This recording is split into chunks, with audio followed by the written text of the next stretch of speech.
नमस्कार मंडळी, आजच्या ब्लॉगमध्ये तुमचं सगळ्यांचं मनापासून स्वागत करते। गावाकडे आहे मुक्ताईची जत्रा आणि आपण आलेलो आहोत जत्रेसाठी। आणि आजच्या ब्लॉगमध्ये आपण पाहणार आहोत मुक्ताईची यात्रा। यात्रेला सकाळी मुक्ताई देवीला पुरणपोळीचा नैवेद्य असतो।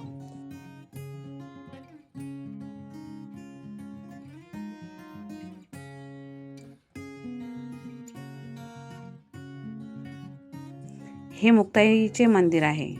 आज येथे पूर्ण गावातील लोक देवीला पुरणपोळीचा नैवेद्य ठेवायला येतात।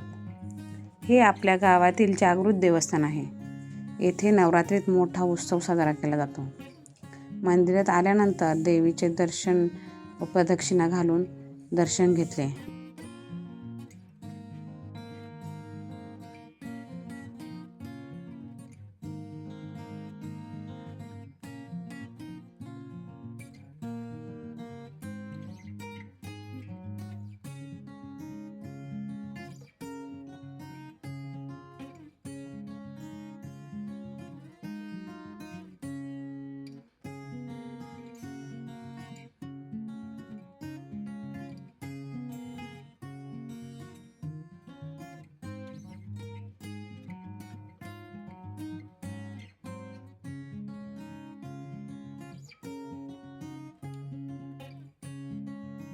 नारळ फोडून नैवेद्य ठेवला व घरी आल्यावर 7 सुवासिनींना जेवू घातले।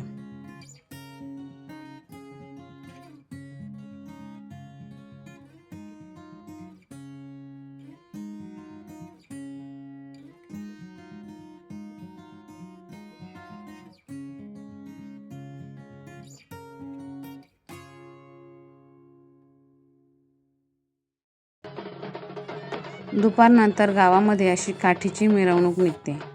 तिच्यामध्ये असे सर्वजण बारीने नाचतात। काठीच्या बाजूला शिवचा पण भन्नाट नाचकाम चालू होतं।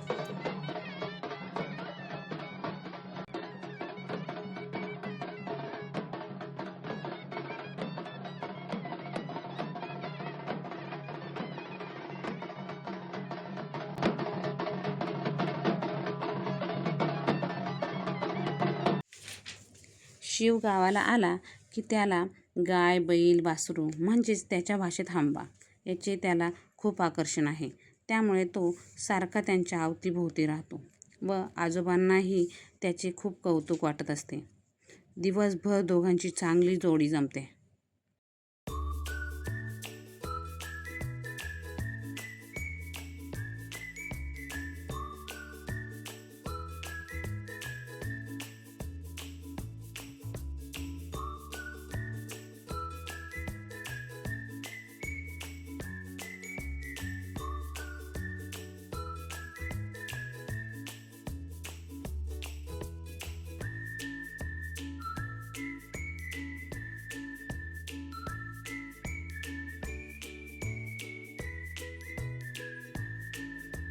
संध्याकाळी देवीला बोकड्याच्या मटणाचा नैवेद्य असतो।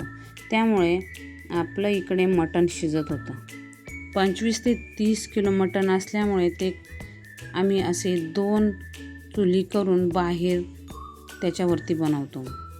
दरवर्षी मटण बनवायला आमच्या सासूबाई असतात। त्यांच्या हाताला खूप चव आहे। जेवायला आलेले सगळेजण मटणाच्या भाजीचे चवीचे कौतुक करत असतात।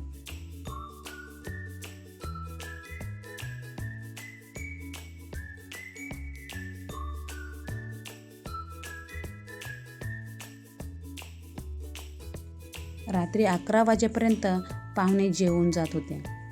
जत्रेच्या निमित्ताने दूरदूरून नातेवाईक आणि पाहुणे आमच्या घरी येतात। आणि खरं सांगायचं तर पाहुण्यांना जेवण घालणं, त्यांची सेवा करणं आम्हाला खूप आवडतं। कारण अतिथी देवो भव ही आपली संस्कृती आहे।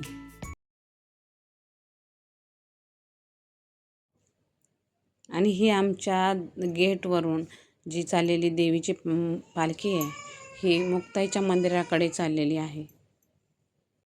तर मग मंडळी, तुम्हाला आमच्या गावची जत्रा कशी वाटली कमेंटमध्ये नक्की सांगा।